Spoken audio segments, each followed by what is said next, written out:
Hey, tu dates? Et non, c'est moi qui date, ça fait une semaine et demie, j'ai pas tourné de vidéo. Et aujourd'hui, je me suis dit que ça pourrait être pas mal de vraiment voir mon évolution. Parce que même si très souvent je vous mets des petits graphes sur l'eChess en vous montrant qu'il y a un an j'étais 1000 Elo et maintenant je suis 1800 Elo et c'est trop bien, c'est super machin. Je pense qu'il faut vraiment voir la différence entre ma première partie ever et aujourd'hui, globalement. Donc ce qu'on va faire, c'est que je vais vous foutre la première partie que j'ai jouée. On va un peu la commenter, on va un peu la voir, on va un peu en rire parce que franchement c'est marrant.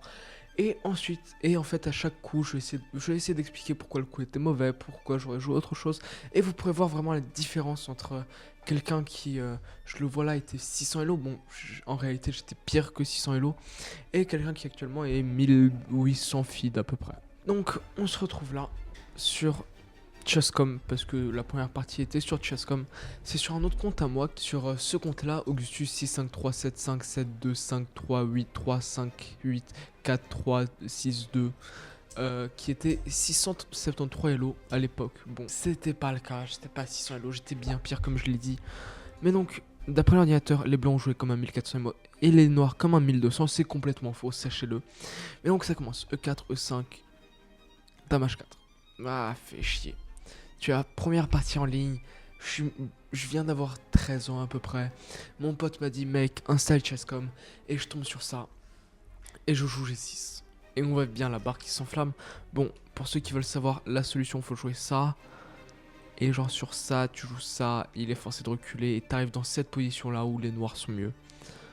Et globalement, c'est ça la position. C'est ça le truc que tu essaies d'avoir. Tu joues cavalier C6 pour protéger le pion. Il sort son fou, tu lui empêches l'attaque avec la dame.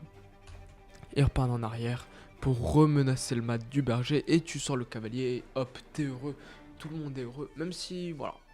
Du coup, moi je joue G6, c'est mauvais. Et dame prend E5. Bon, je sais pas pourquoi l'ordinateur considère ça comme un excellent coup. C'est juste la suite logique. Je veux dire, tu peux pas revenir en D8. Ça n'aurait pas beaucoup de sens.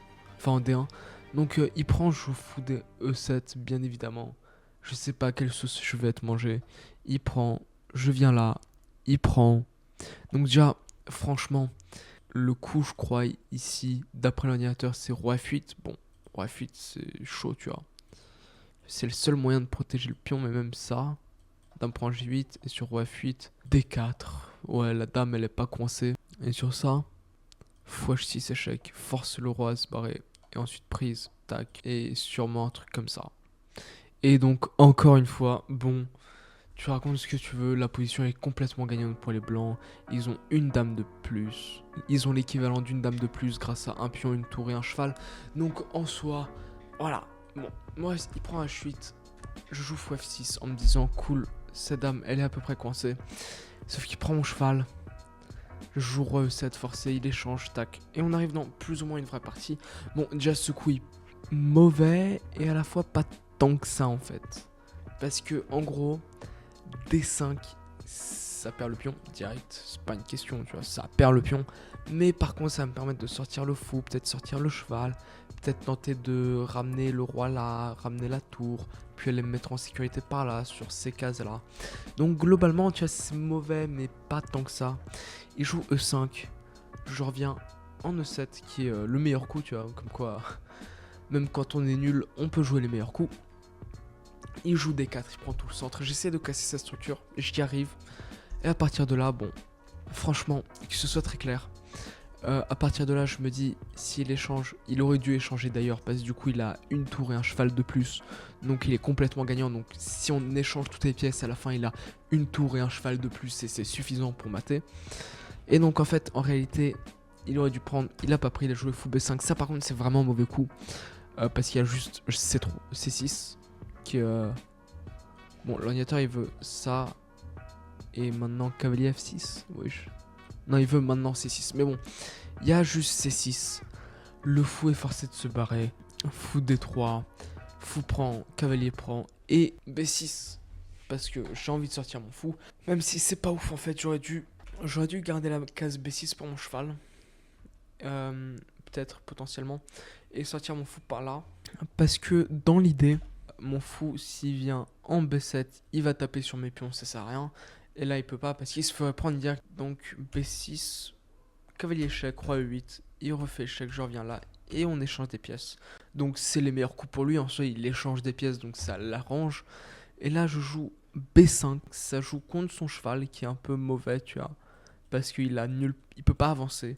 Ça joue contre son fou qui peut pas avancer non plus. Donc en fait je pense, si on lui enlève une tour, enfin si on lui enlève une tour et un cheval, je suis mieux. Cavalier E2, excellent. Cavalier B6, tac tac. On avance de quelques coups. En soi, il se passe pas grand chose de si intéressant. Et là, je sais pas pourquoi il décide de se sacrifier. Je sais pas pourquoi je prends pas.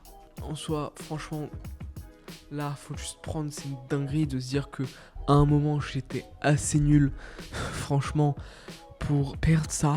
Je veux dire, ça, même là, en fait, c'était perdant pour moi, tu vois, mais c'était un peu moins perdant parce qu'il avait que une tour de plus. Enfin, une tour et 3 pions de plus. Donc c'est que plus 8 et plus 9.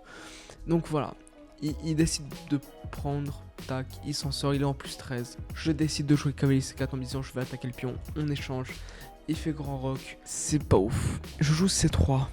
Et là, franchement, autant tout à l'heure, quand j'ai joué E5, non pas E5, quand j'ai joué D5, tu peux te dire ça peut ouvrir mes pièces. Et la position est jouable parce que j'ai des pièces qui pourront se développer, etc. Là, très franchement, il a juste un pion de plus. Et on arrive dans une situation de mate. On a quoi? On a mat en 10, c'est pas mal, tu vois. Bon, comme un con, il prend pas. Comme un con, il joue B3. Je joue C5, encore une fois, je sais pas pourquoi. Il prend, je pousse, il prend, je pousse, il... Tac, tac, tac. Et en vrai, à ce moment-là, je me dis, bon, je vais être bouffé. Il fait une dame, une première dame, et je me dis, bon, il va me mater. Même si on est à bas niveau et je vois mal comment on mate. À ce niveau-là, quand j'étais 600 Elo, je me disais, je sais pas comment il mate, franchement. Et je me suis dit, peut-être il va pas réussir. Et j'ai eu raison. Fondamentalement, j'ai eu raison, parce qu'à la fin, on voit bien qu'il a fait un peu de la merde. Parce qu'il décide de me jouer B4. Bon, moi, je joue B5, on avance, tac, il fait une deuxième dame. Ouais, j'attends encore un peu. Et je me dis, bon, je sais pas comment il va me manger, mais à un moment, je vais être dans la merde. Et on arrive dans cette position où il nous joue Dame D7, je joue Roi H8. Et calculons tous les échecs et maths qu'on a dans cette position. Ok, dans cette position, on a deux maths possibles. On a soit Dame E8, soit Tour H4. Enfin, si tu dis Tour E3, Tour F3, Tour F8, bah c'est mat. Parce que du coup, j'ai pas de coup légal. Mon pion est coincé. Et c'est exactement ce qui arrive. Il joue, après Roi H8, il me joue A7, coup magnifique, qui fait nul. Il a dû avoir bien le somme. Mais donc, on arrive dans cette position quand même qui est assez incroyable.